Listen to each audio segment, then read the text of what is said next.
Okay, let's call this meeting to order. Staff, roll call. Attendance noted. Okay, thank you. Next item on the agenda is approval of the minutes for September 9th, 2013. Been motion, how about second? Thank you. Motion is second. All in favor say aye. Aye. Any opposed? Carries, thank you.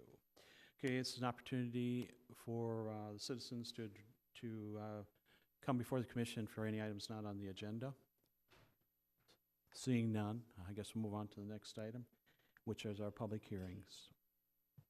So item number 1 is an ordinance amendment considering amendment of the city's zoning ordinance to clarify noise attenuation requirements for new residential construction in the 2060, 62, and 63 or greater DNL contours. Staff?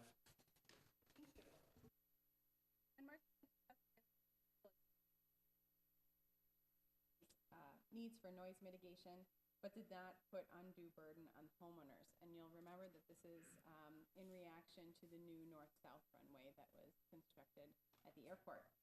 Since the ordinance's approval in 2009, it has served its intent, but staff has found that the language is unclear for those who may not read or review zoning ordinances frequently. The ordinance will continue to recommend that homeowners who are remodeling or adding on to existing homes consider noise mitigation measures, but it will not require those measures. For new residential construction, it's much easier to incorporate noise mitigation measures, and the requirements will remain the same, only the language has changed. If you'd like me to go over those requirements, I certainly can. The language is still not terribly user-friendly, but the requirements have not changed. I think the best part of this ordinance, as we've proposed it, is actually the addition of the map. This map will be incorporated into the zoning ordinance and more clearly indicate which category applies to specific homes. It will be much easier for people to determine which category they fall into. Okay. First of all, any questions of staff? Okay. Is there, open this up for a public hearing then at this point? And seeing none, I'd ask for a close to the public hearing. Second. Okay. All in favor say aye. Aye. Any opposed? Okay. Okay, I did have a couple questions just for my own interest, I guess. What is the mechanical ventilation that's in this? I mean, maybe we talked about this before, but I just need a refresher. And what does it actually do? Sure. Let me just double check. You're talking about air conditioning and mechanical ventilation through the habitable area. I think that's just means a forced air furnace, as opposed to maybe radiator heat or something that would be used in the older homes. I can double check on that, but that's my understanding, is that it's just a forced air. Okay, I wasn't sure if it was creating like a white noiser that would help as far as the absorption or whatever it was. Okay. It's actually very typical of Okay. current day construction. Okay. It's just saying that you can't, if you had a 1928 Tudor with radiator heat, you wouldn't put in radiators. You would do a forced air furnace. Okay. And then one other question is, does MAC now, as far as this, is there some kind of subsidy that a developer could get from MAC relative to some of this, or is that not? I don't believe so. For Okay. new construction, I don't believe there are subsidies, but we could check on that. Okay. Okay. Other questions? If they do not, as recommended, put in these amenities in a new construction, does that take away any of their rights to participate in noise programs as we've seen over the last several years? This ordinance requires that new construction must comply with these requirements. It's only remodeling where it's the homeowner's choice. So when they apply for their building permit, they have to put in the insulated windows, upgraded doors, extra insulation, things like that. It's a requirement of getting their building permit for new construction. Okay, I guess I misunderstood. The phrase you used in the beginning was recommended. Recommended for remodeling. Okay. just for Remodeling and additions. So if someone has an existing home and they would like to put a second story on, for instance, it's recommended Mhm. that you do these things for the enjoyment of your home, Right. but it's not required. Okay, and if they don't, again, does that alter, take away, or affect in any way any other mitigation that would be taking place over there? I believe everyone has been, this is my understanding, I believe everyone has been contacted and everyone has been offered the MAC packages.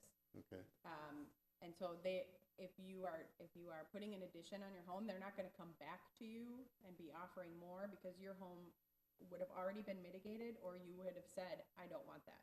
okay, So that program has been rolled out, and as far as I know, is essentially complete. okay. Thank you. Okay, any other questions? Okay, hearing none, ask for a motion. Second. The motion made and seconded. All in favor, say aye. Aye. Any opposed? Carries. Thank you. On to item number 2, and this is an ordinance amendment. Consider an amendment to the city's zoning ordinance incorporating 77th Street underpass official right-of-way map for purposes of roadway planning beneath Trunk Highway 77. Staff? Thank you. So adoption of an official right-of-way map for the area in which the 77th Street underpass would be constructed will allow the city to seek additional funding sources to expedite that construction. The right-of-way acquisition loan fund is one of those funding sources, and that is administered by the Metropolitan Council. It's designed to reserve right-of-way for road expansion in areas where the cost of land is escalating and land acquisition is critical to completing the project. The one thing that the official map will do, in addition to reserving that right-of-way, is have an effect on the issuance of building permits. There are 2 aspects of having this control in place. First, following the adoption of the official map, if a landowner without a building permit or in violation of the provisions of a building permit places a building or structure within the limits of the proposed street, as shown on the map that's part of your staff report, then when the city acquires that land for street purposes, it will not have to pay damages for the loss of that portion of the building lying within the proposed street area. The second part of the effect on permits, legal counsel has proposed this procedure for when a building permit is requested. If the building permit application discloses that construction is planned within the proposed street area, the building official should deny that permit. Upon denial, the applicant can appeal the denial to the Board of Adjustment and Appeals, which in this case is the City Council. The board can grant the permit if it makes certain findings. First, that the property cannot yield a reasonable return to the owner unless the permit is granted. And second, that on balance, the granting of the permit is required in the interest of justice and equity. The proposed 77th Street underpass right-of-way map identifies additional right-of-way required to complete the underpass project and identifies the parcels affected. The surplus land may be used for redevelopment where it's adequate. And that completes our report. If you have any questions, I'd be happy to try and answer them. Any questions of staff? Okay. This is a public hearing, and again, seeing no one that would approach us, could I ask for a closure to the public hearing? Okay. Second. Okay, thank you. All in favor, say aye. Aye. Any opposed? Carries. Okay, discussion?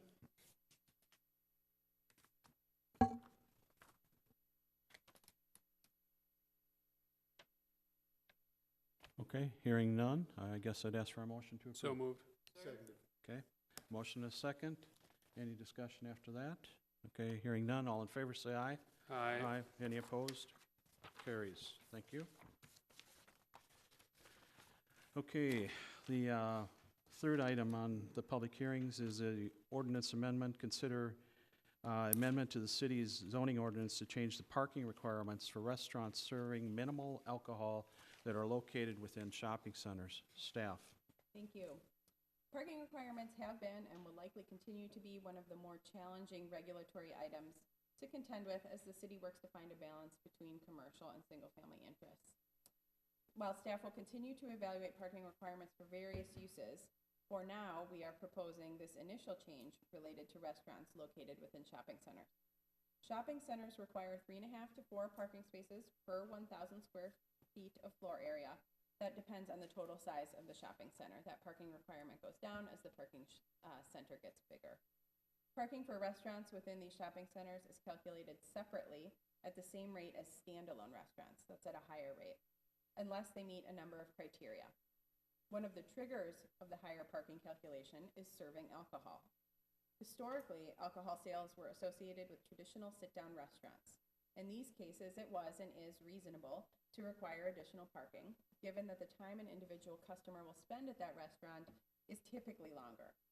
In recent years, these fast casual restaurants have begun to offer beer and wine sales. Alcohol sales tend to make up a very small portion of sales at these locations, pardon me, and the increased parking requirement does not seem justified. On the next page of your staff report, you will see a chart with the proposed amendment. This amendment will change the trigger for the higher parking from service of any alcohol to alcohol sales that exceed 5% of annual sales. It's staff's opinion that this proposed change is in keeping with the general trend of restaurant operations. It's expected to make it easier for restaurants that are typically associated with shopping centers to lease space and is not expected to create parking shortages. That completes my report. If you have any questions, I'd be happy to answer them. Okay, questions? Does this include, where Houlihan's is, would that be considered a shopping center? It would. Okay. Yeah. And then, something like Broadway Pizza, I mean, it's Broadway Pizza and a printing company, is that a shopping center as No, well? we wouldn't consider that a shopping center.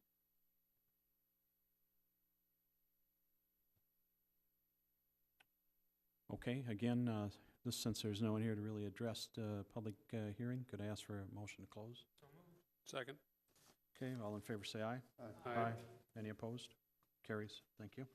Okay, any discussion further on this? If not, I'd ask for a motion. Has there been any response or comment from any restaurant on this? Any comment from the Chamber of Commerce? Has anybody outside of here weighed in on this at all? We've had comment in the past from restaurants looking to go into shopping centers where we were calculating parking separately, and that was problematic. Okay. Specifically, the Cedar Point development was looking to bring in Noodles, and Noodles does sell alcohol, though, again, their annual sales are 1 to 2% of total. So it's come up there, it's come up in a couple other locations, and it's been discussed with the policymakers, you and the city council, on a couple of different occasions. So specifically when we published the notice of this public hearing, no, we did not receive any comment, but we historically, we have heard that this would be well received. In your judgment, do you think that this will have any impact on a developer or restaurateur who might be looking to locate here? I mean, a positive effect? Yes, I think it will be positive. It's one less hoop, or depending on the situation, a parking study could be done if you wanted to justify that. In this, now that won't be necessary. So it will be easier for them, yeah. Thank you. Dennis? Why 5%? Why not 15? The sales that we were seeing and the receipts for for these fast casual restaurants that are already located within the city were showing 1 to 2% of annual sales. We went a little bit higher than that. It was a judgment call. We certainly could raise to 15. I don't know where that magic number is. We thought it should stay low because you have fewer people lingering Hmm. when those sales are very low. Sounds good, thank you. Okay. Any other questions? If not, I ask for a motion. Second. Okay, a motion and a second. Any other discussion? Hearing none, all in favor say aye. All, any opposed? Carries, thank you. Okay, on to new business, then. Reschedule the December 23rd regular planning commission meeting to December 9th. Staff? Yep, this one is just a housekeeping item. December 24th and 25th are federal holidays. They fall on a Tuesday and a Wednesday this year. Our meeting is scheduled for Monday. We thought, given the fact that many people travel for the holidays, it would be reasonable to reschedule to our usual study session date of December 9th. We will have a study session that day anyway. It's our annual meeting with the transportation engineer, the city's transportation engineer. So if we make this change now, we'll have ample time to publish it and let any applicants know that that date has changed. Not that it'll have any effect, but I won't be here that particular day. You won't be here on the 9th, No, I won't. oh, the 20th, okay. Okay. If everybody's okay with that, we can move ahead. But I tell you, Okay, could I ask for a motion to approve the change? so moved. Second. Okay. Any discussion? If not, all in favor say aye. Aye. Any opposed? Carries. Thank you. Okay, moving on to any old business, anybody? Okay, none. Moving on to liaison reports, Community Services Commission.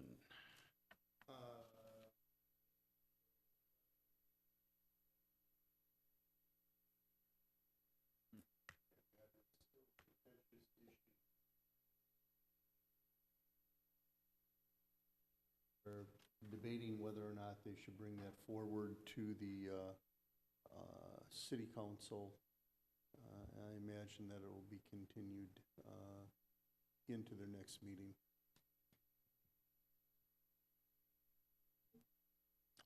Okay, thank you. City Council? Sorry, time slipped away. I have no report. Okay. Housing Redevelopment Authority? Nothing new to report. Richfield School Board? We've got an increased enrollment, K through 12, of 17 students, and a committee selected an executive search firm to find a new superintendent.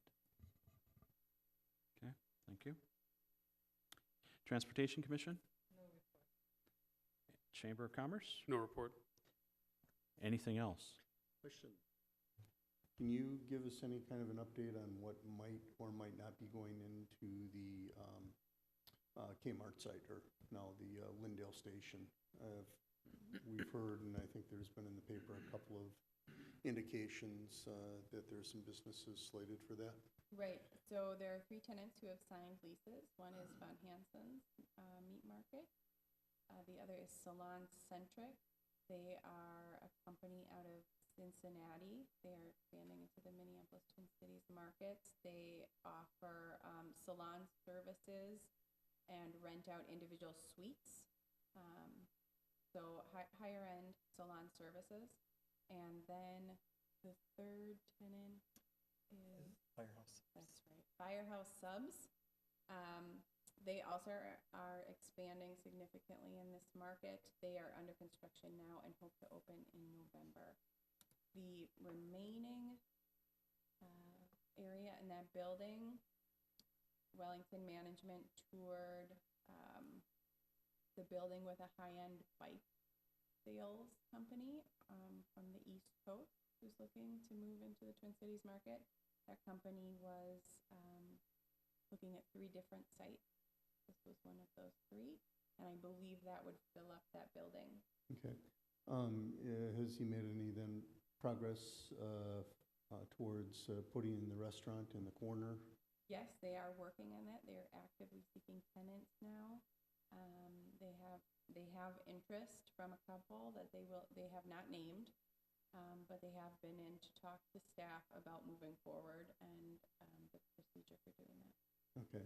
And then what about the restaurant that we talked about it's got to be well over a year ago in the strip mall, just across from Lindale Gardens. Lynn 65? Yeah. I mean, I remember we approved a restaurant without a specific one. Is that made any progress, or are they doing anything there? They received permits. They have done substantial work within the building. There was a write-up in the paper, I want to say a month ago. I believe that article said that they would open in November. I don't know that they will open in November based on the progress reports that I have heard, but they are working on it, yeah. Okay. And it's called Lynn 65. The chef, it's a well-known chef whose name is escaping me right now, but the article was in the Star Tribune, I believe, in the Metro section, so you could probably see it. Okay. Thank you. Anything else? Okay. City planners report. Oh, sorry. Just a quickie, we do coming up on November 5th, and I think we all need to keep that in mind because there is some questions on there in regards to school funding that we're going to have to really take some care in taking a look at. We've got some good candidates out there, so that'll be some activity for us for election season. Thank you, Susan. Anything from the city planners report? I just want to note one thing. You did receive a memo, a joint memo with the council and HRA that there'll be a study session to discuss Foley Angels Campus Master Plan. There have been some articles in the paper, and you received their visioning document, so that should be an exciting study session. I encourage you to attend if you're available. It's on November 25th at 6 p.m. Thank you. Anything else? Okay, if not, I'd ask for a motion to adjourn. Second. Okay, all in favor, say aye. Aye. Thank you.